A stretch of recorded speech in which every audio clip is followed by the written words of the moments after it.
capítulo de número 6, como eu já havia falado.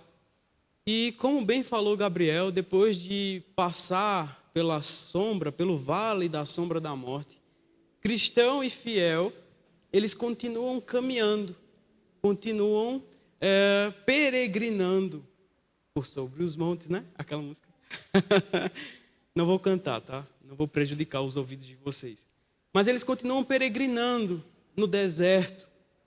E aí, na página de número 114, no capítulo 6, gostaria que os meninos aí já colocassem no slide. O capítulo 6 da versão que a gente está vendo, pode passar, vai começar exatamente com um fato. Vai estar, eu não sei se você está conseguindo enxergar daí, mas ele vai dizer o seguinte, logo no iniciozinho do capítulo. Vi em meu sonho que cristão e fiel, perceba, tá? Uma pausa aqui.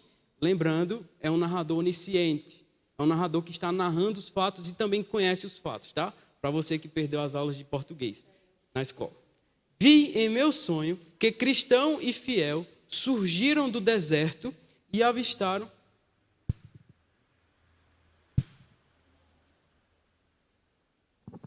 Valeu. Vi em meu sonho que cristão e fiel surgiram do deserto e avistaram uma cidade diante deles. O nome dela era Vaidade. E lá havia uma feira chamada Feira das Vaidades, que funcionava durante todo o ano. É assim denominada porque tudo que lá se vendia era vão ou inútil. E todos os que a frequentavam eram vãos. Então, o cristão e fiel continuam caminhando, e de repente eles se deparam com uma cidade. E essa cidade tem o nome de Vaidade. O nome da cidade é Vaidade. E lá nessa cidade existia uma feira. Existia uma feira chamada Feira das Vaidades.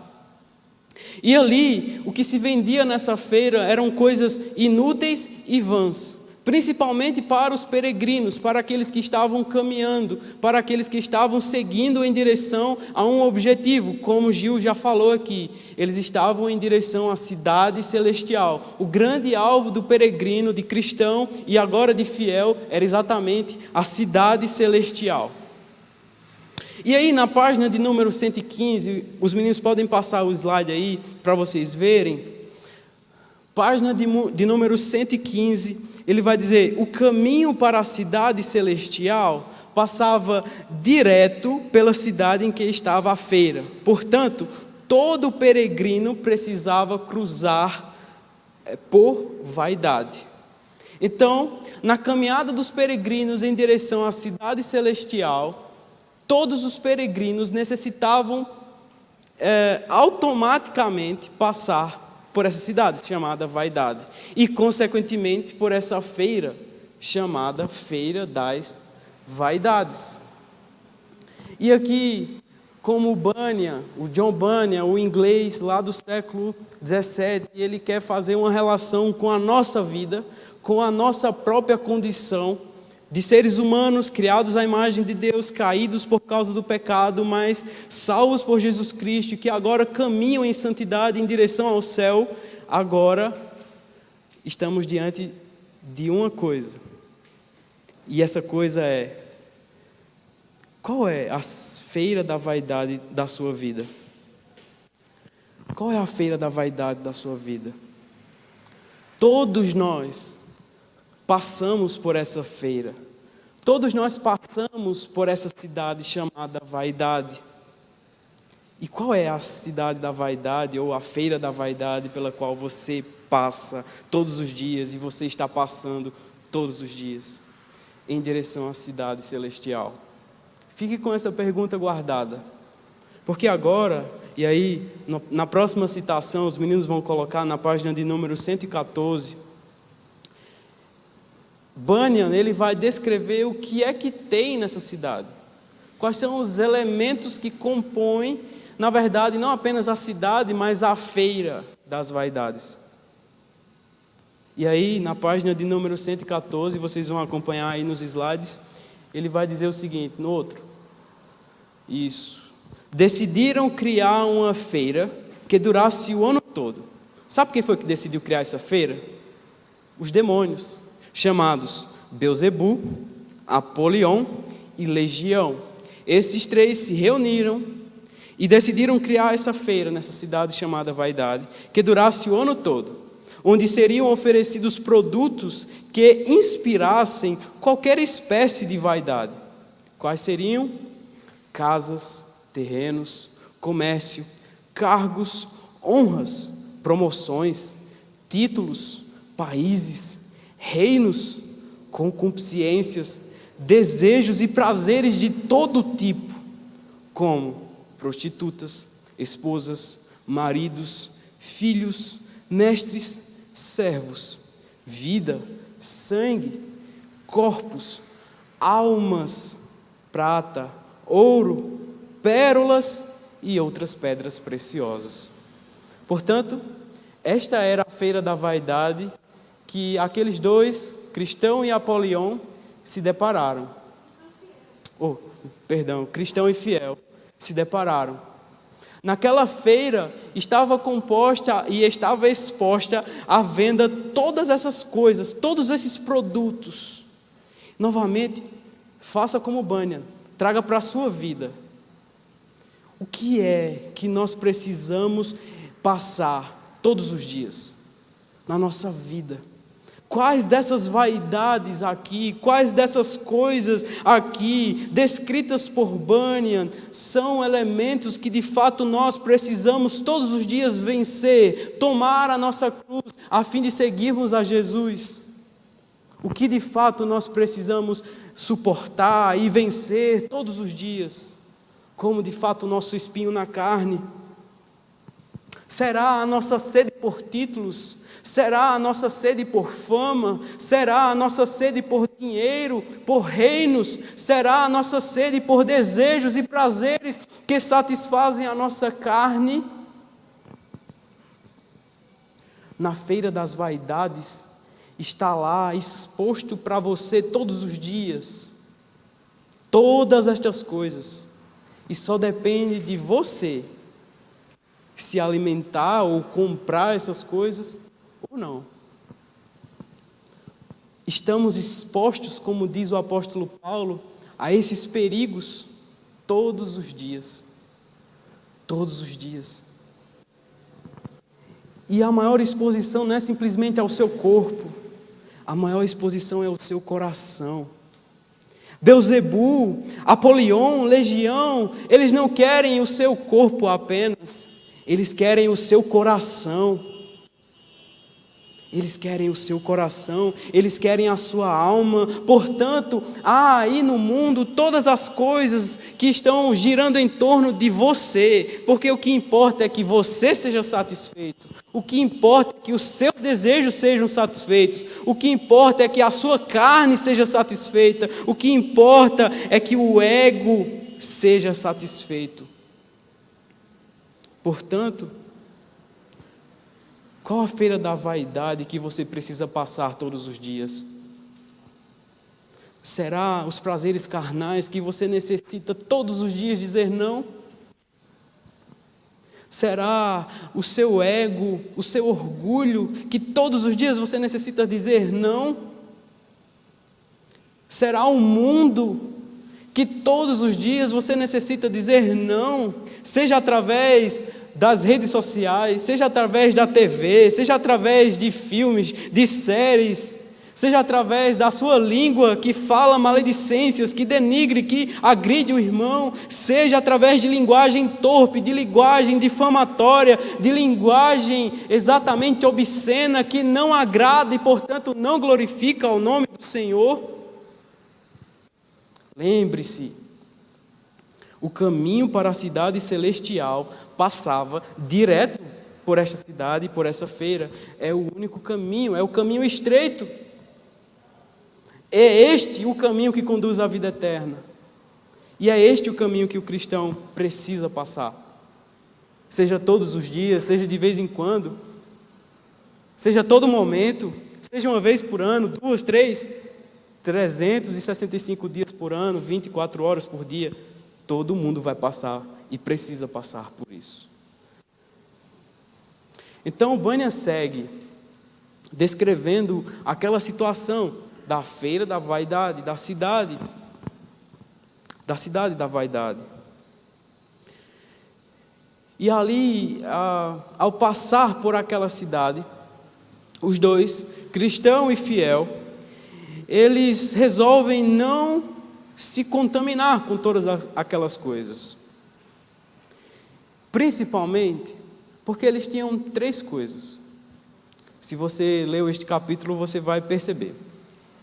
A primeira coisa é que esses dois peregrinos, eles estavam vestindo vestimentas distintas. Ou seja, eles estavam revestidos, como Gabriel falou, da couraça da justiça.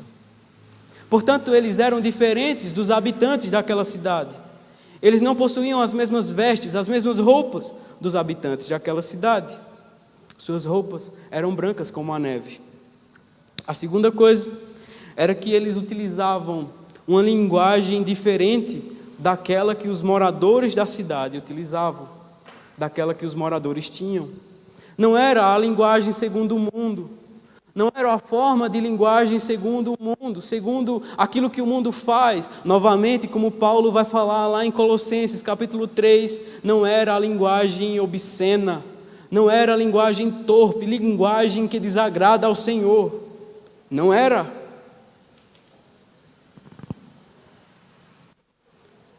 E terceiro,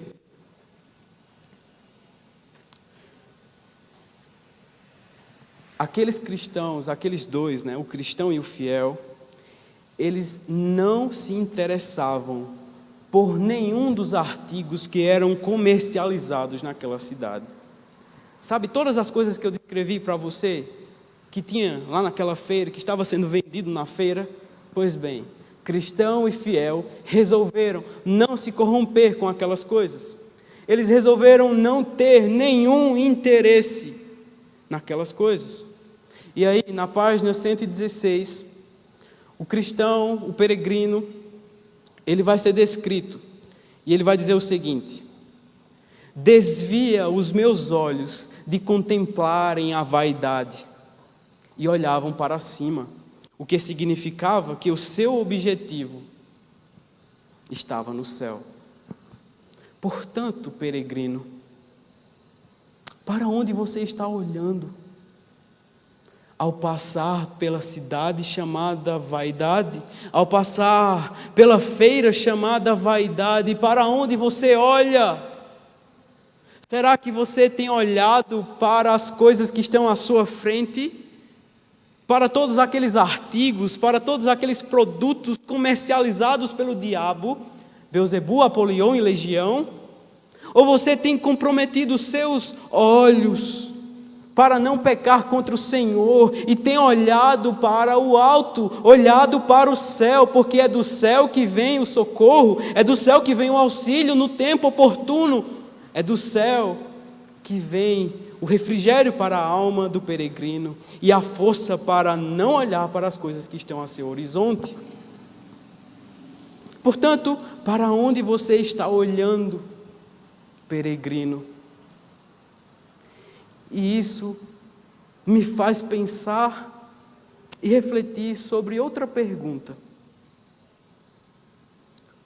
Para onde você está indo?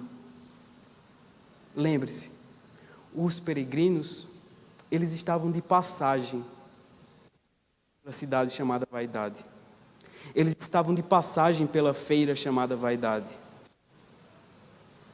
Então, ao olharem para o céu, aqueles dois peregrinos, cristão e fiel, eles sabiam exatamente para onde eles estavam indo. Portanto, aqui fica 2 alertas. O primeiro é, para você que ainda não é peregrino e está na cidade chamada Vaidade, a pergunta que fica é: para onde você está indo? Você que ainda não faz parte do reino dos céus, você que ainda não é peregrino e se encontra nessa cidade chamada Vaidade, ou para nós, você que se encontra no mundo, vivendo como o mundo, falando as coisas do mundo, fazendo as coisas do mundo, para onde você está indo? A palavra de Deus é clara quando diz que não há outro caminho a não ser o inferno, onde a presença de Deus vai estar, mas em forma de ira, onde haverá um fogo ardente queimando eternamente, e onde será de tristeza, de dor, de amargura, de eternidade a eternidade. E, portanto, você que vive segundo os seus prazeres, você que vive segundo os seus desejos, você que vive segundo a sua vontade, a vontade da carne, para onde você está indo?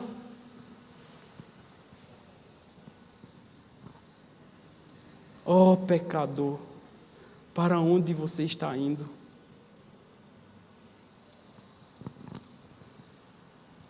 Saiba que se você não se arrepender dos seus pecados, você vai ficar eternamente distante da graça, da bondade e do amor de Deus.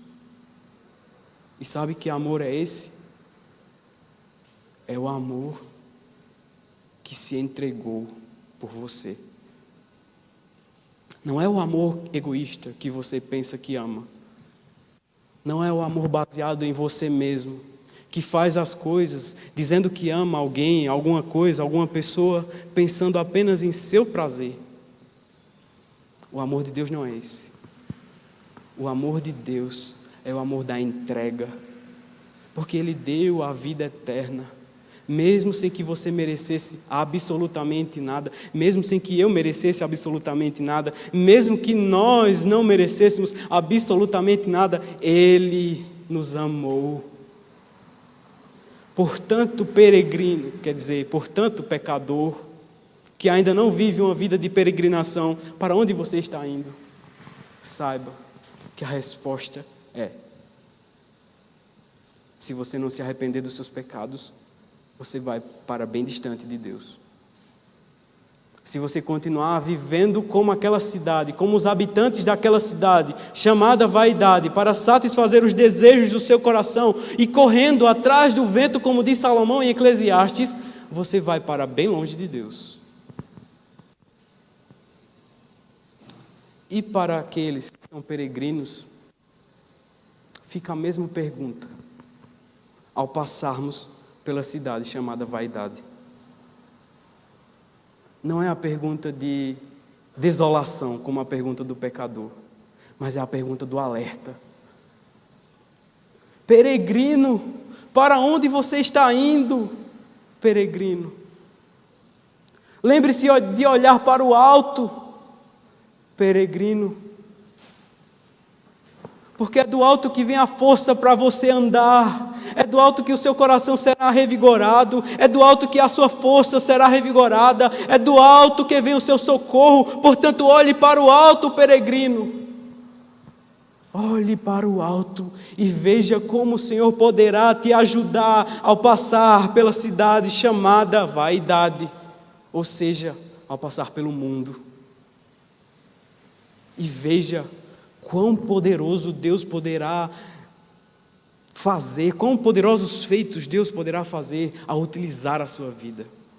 Quer um exemplo? Vamos abrir a palavra de Deus? Em uma cidade chamada Vaidade, que no exemplo de Bânia se encaixa perfeitamente.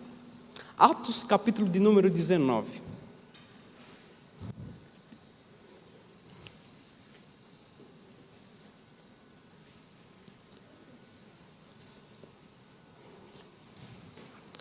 A partir do verso de número 8.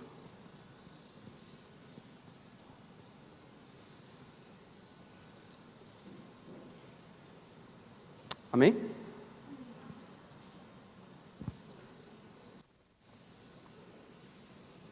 Até o versículo de número 29. Durante 3 meses, Paulo frequentou a sinagoga, onde falava ousadamente, dissertando e persuadindo com respeito ao reino de Deus. Visto que alguns deles se mostravam empedernidos e descrentes, falando do caminho, era como o cristianismo era chamado na época, tá? Caminho, diante da multidão, Paulo, apartando-se dele, separou os discípulos, passando a discorrer diariamente na escola de Tirano. Ou seja, Paulo, que pregava na sinagoga, foi expulso pelos judeus da sinagoga porque Paulo estava pregando sobre Jesus Cristo e os judeus não queriam saber de Cristo. Então expulsaram Paulo da sinagoga lá na cidade de Éfeso. E aí Paulo vai para Tirano, que é um local onde eles se reuniam ali exatamente para ensinar a palavra de Deus e também para pregar esse evangelho, não é? Então, verso de número 10. Durou isto por espaço de 2 anos, dando ensejo a que todos os habitantes da Ásia ouvissem a palavra do Senhor, tanto judeus como gregos.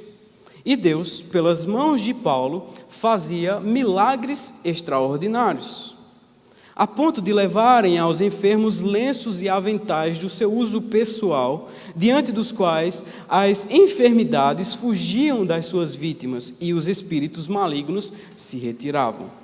E alguns judeus, exorcistas ambulantes, tentaram invocar o nome do Senhor Jesus sobre processos de espíritos malignos, dizendo: enconjuro-vos por Jesus, a quem Paulo prega.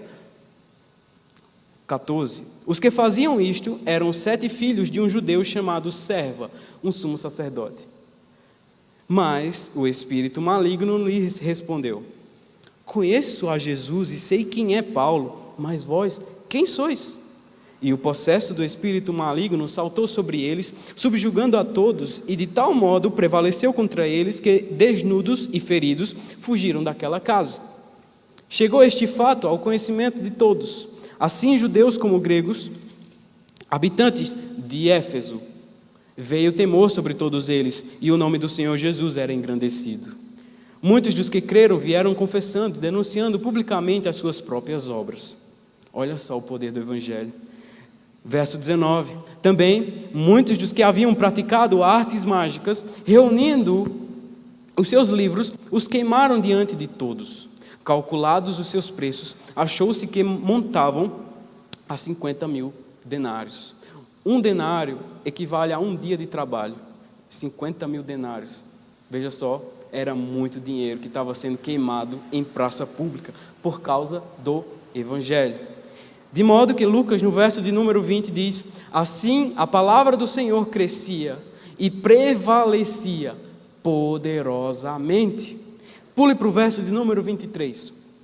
Por este tempo, houve grande alvoroço acerca do caminho. E o caminho era o quê? Era o cristianismo. Era como o cristianismo era chamado aqui na época do apóstolo Paulo.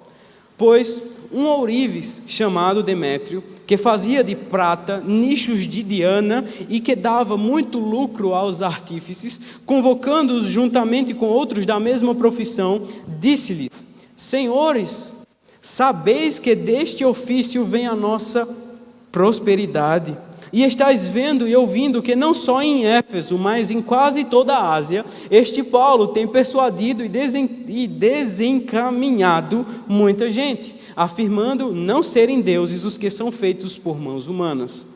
Não somente há o perigo de a nossa profissão cair em descrédito, como também de o próprio templo da grande deusa Diana ser estimado em nada e ser mesmo destruída a majestade daquela que toda a Ásia e o mundo adoram. Ouvindo isto, encheram-se de furor e clamavam: grande é a Diana dos Efésios. Ou seja, toda a população de Éfeso começou a ficar confusa. Como ele vai dizer no verso de número 29. Foi a cidade tomada de confusão, e todos a uma arremeteram para o teatro, arrebatando os macedônios Gaio e Aristarco, companheiros de Paulo.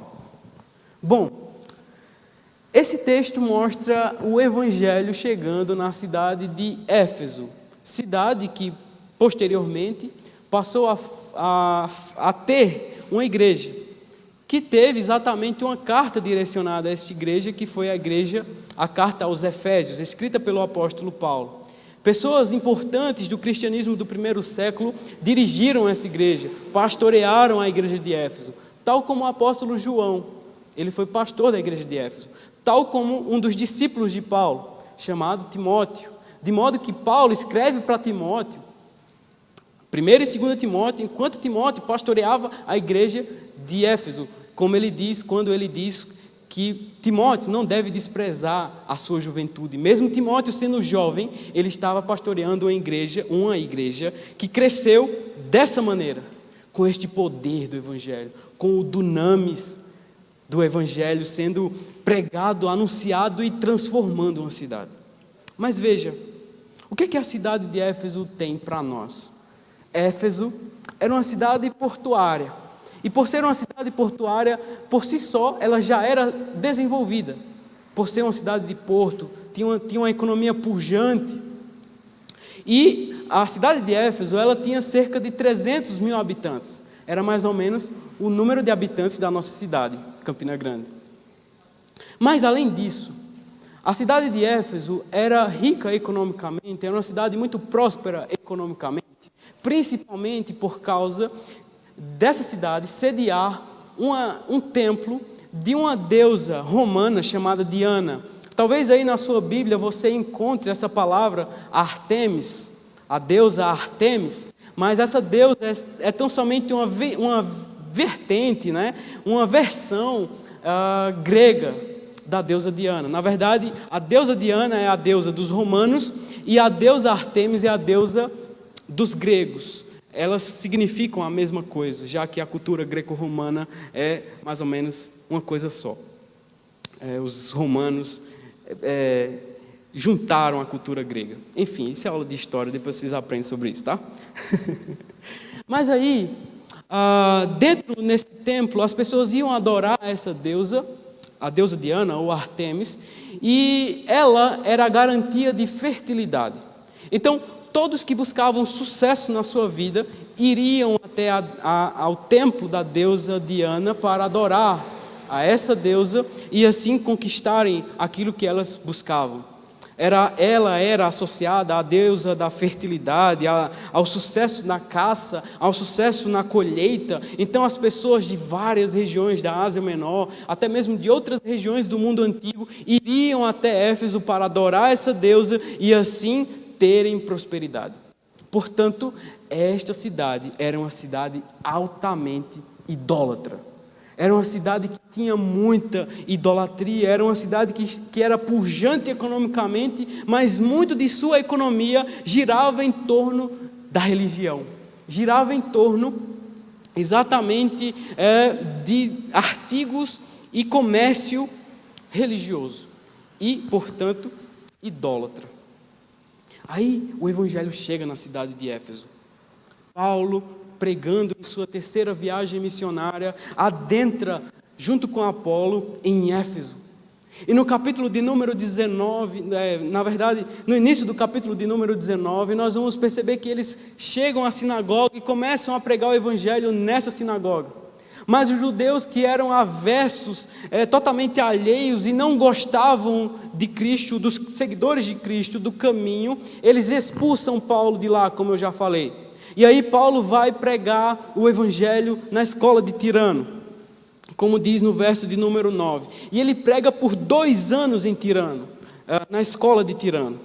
Depois disso, o poder de Deus começa a se manifestar através de Paulo, através da pregação do evangelho de Paulo.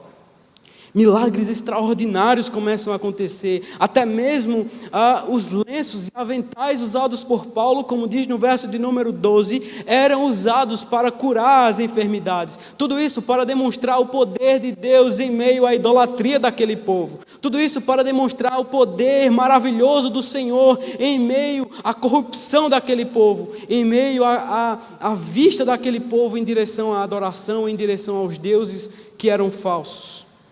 Portanto, até mesmo os judeus que exorcizavam demônios lá naquela região, naquela cidade, queriam fama e buscavam por fama, buscavam por sucesso, buscavam ser conhecidos socialmente. Então eles viam que a pregação do apóstolo Paulo fazia efeito, eles viam que ali na verdade, pelo nome de Jesus, o evangelho chegava a mais gente, se tornava conhecido. Então eles resolveram expulsar os demônios e exorcizar também pelo nome de Jesus. No entanto, acontece o efeito inverso, o oposto. Se eles queriam expulsar os demônios, dessa vez os demônios é que colocaram eles para correr. Veja no verso de número 16, verso 15. Mas o espírito maligno lhes respondeu: conheço a Jesus e sei quem é Paulo, mas vós, quem sois?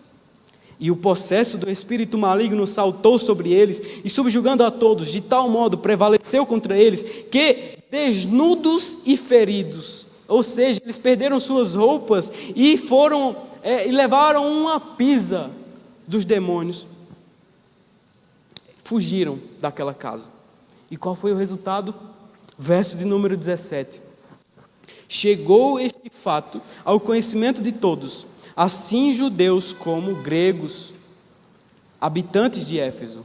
Veio temor sobre todos eles, e o nome de Jesus era engrandecido. E olha só o que acontece depois.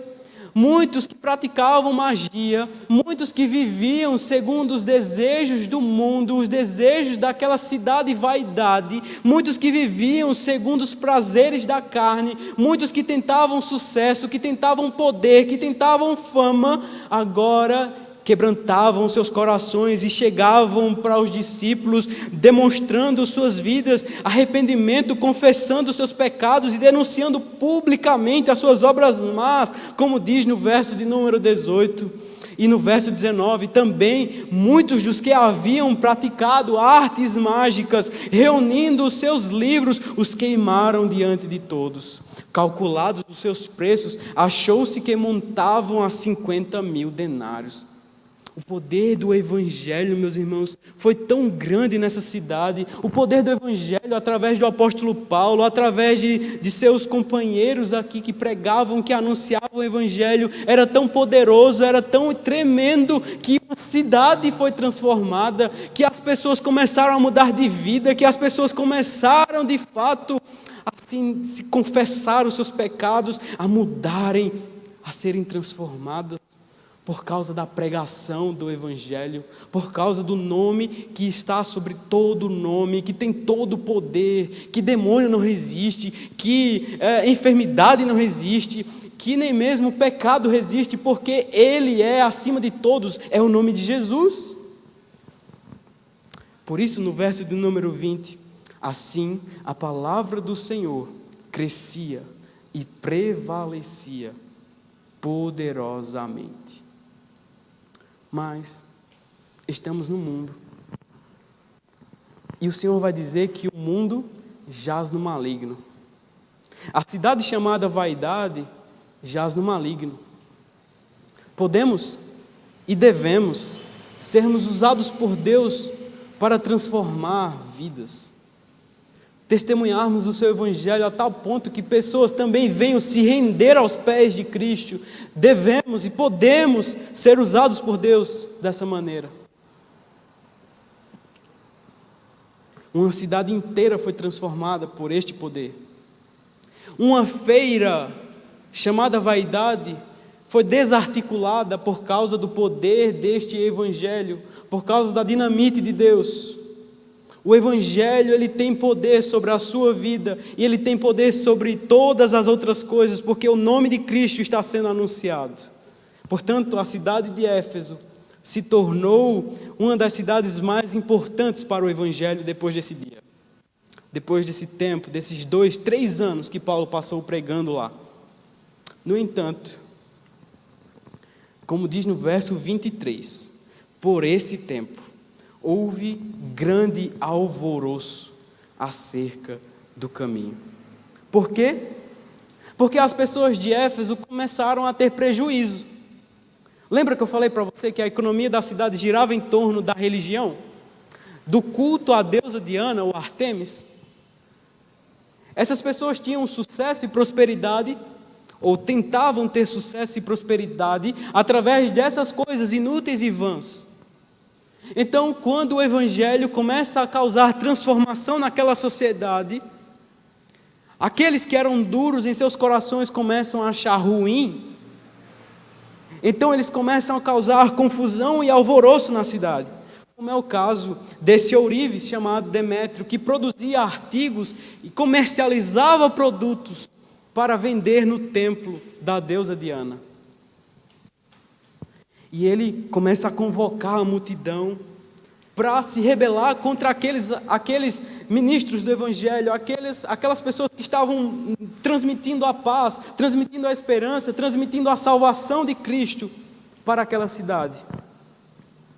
E como eu li no verso de número 29, a cidade foi tomada de grande confusão. A cidade de Éfeso, que estava sendo impactada pelo poder do Evangelho, foi tomada por grande confusão. Por isso, o mundo jaz no maligno. Por isso, padecemos, nós cristãos, por perseguições, por dificuldades, por problemas. Por isso, precisamos ainda mais sermos dependentes do Senhor, a fim de pregarmos este Evangelho a tempo e fora de tempo.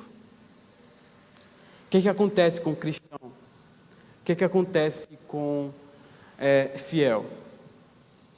Eles resolvem não se corromper com as coisas que estavam ali expostas e comercializadas com eles, em sua frente. E ao não se corromperem, eles acabam trazendo para si seguidores que passariam agora a caminhar junto com eles na caminhada de peregrinação em direção à cidade celestial, que era o grande alvo, o grande objetivo deles.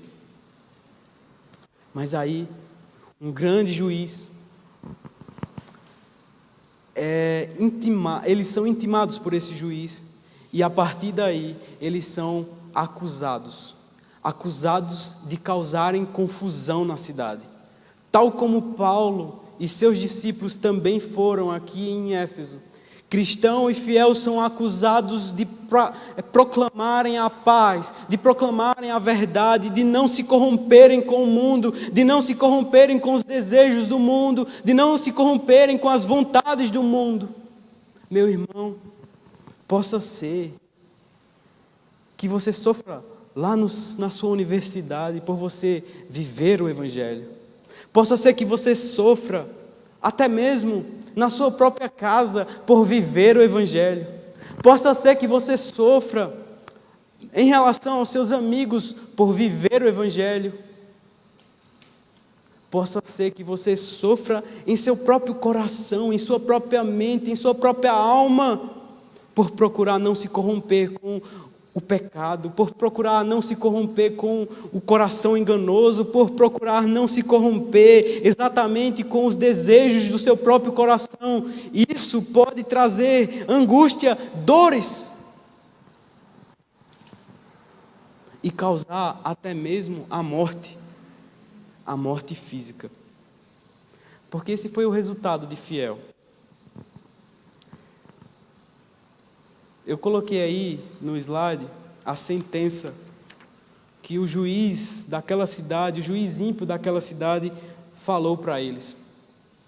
Na página de número 119, a sentença para cristão e para fiel foi: são inimigos e perturbaram o comércio, e causaram comoção e dissensão na cidade, e conquistaram parte da população com suas opiniões perigosas, em detrimento das leis do príncipe.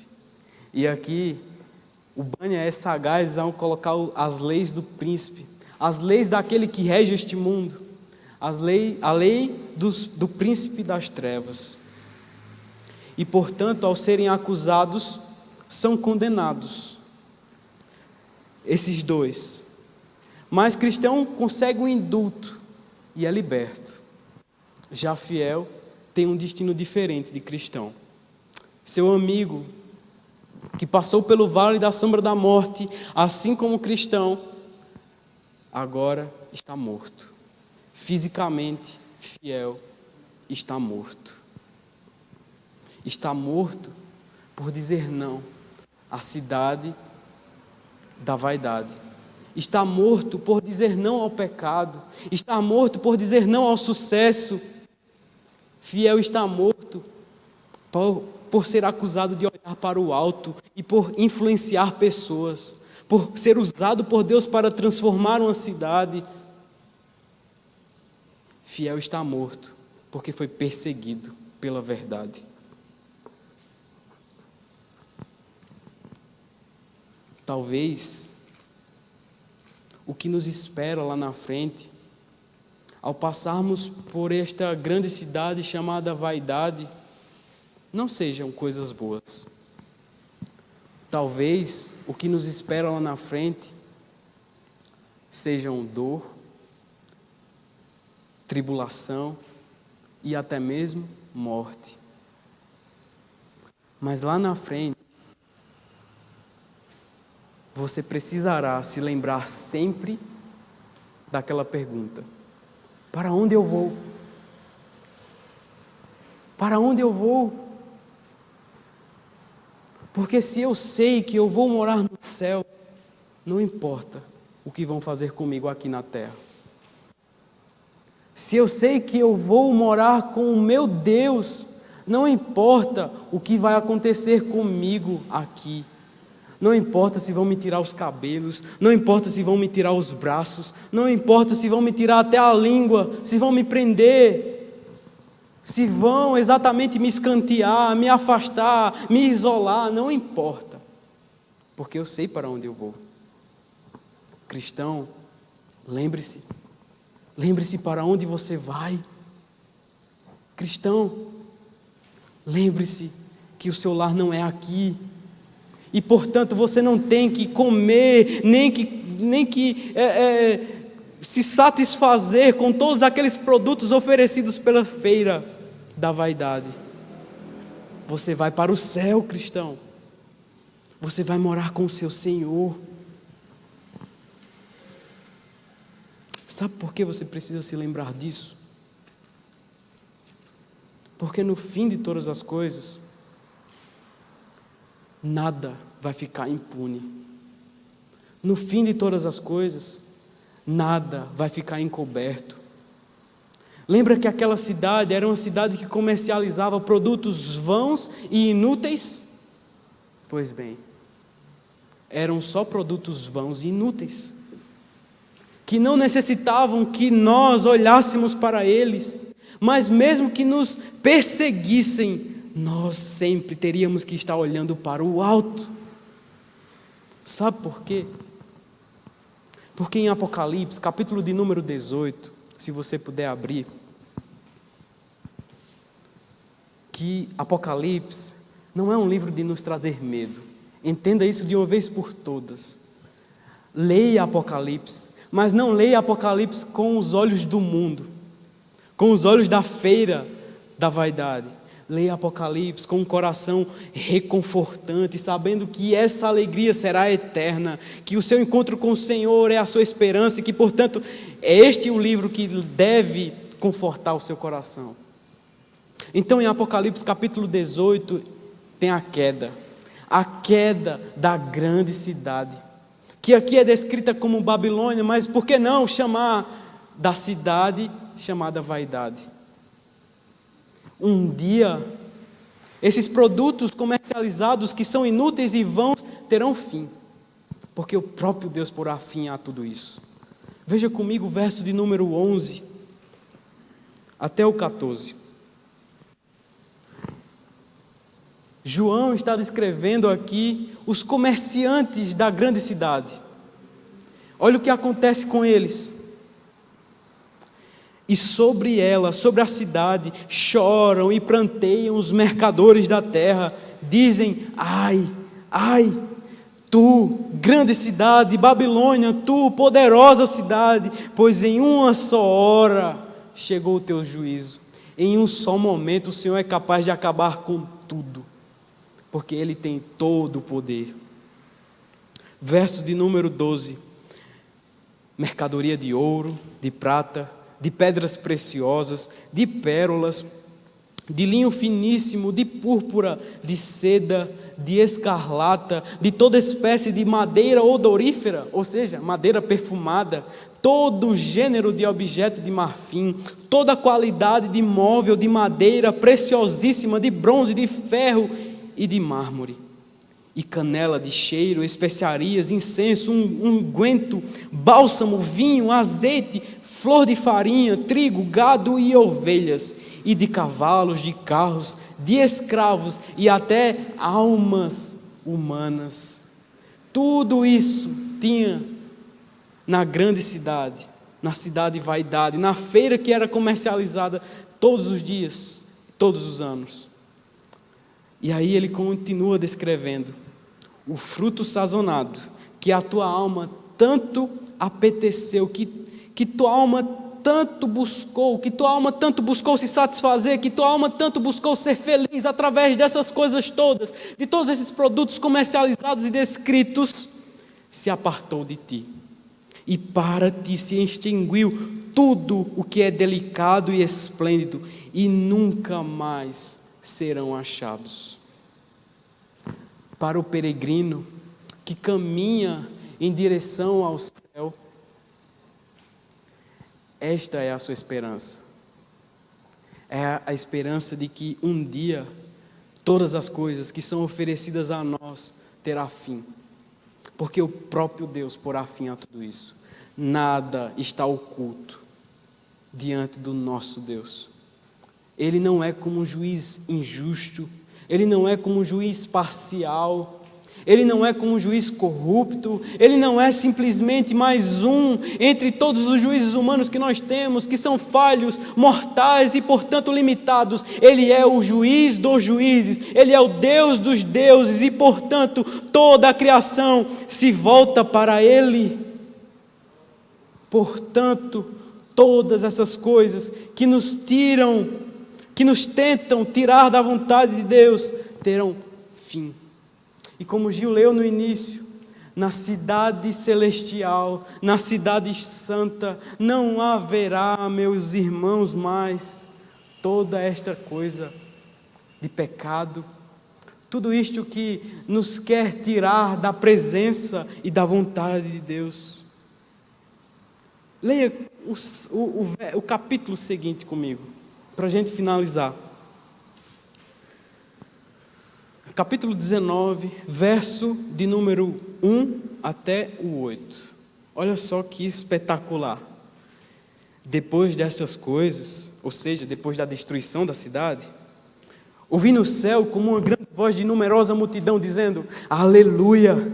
A salvação e a glória e o poder são do nosso Deus, porquanto verdadeiros e justos são os seus juízos, pois julgou a grande meretriz que corrompia a terra com a sua prostituição, e das mãos dela vingou o sangue dos seus servos, ou seja, aqueles que foram mortos, perseguidos e tirados à vida por causa dessa cidade, por causa daqueles que perseguiram os servos de Deus. Deus julgará e nada ficará impune. Louvado seja Deus!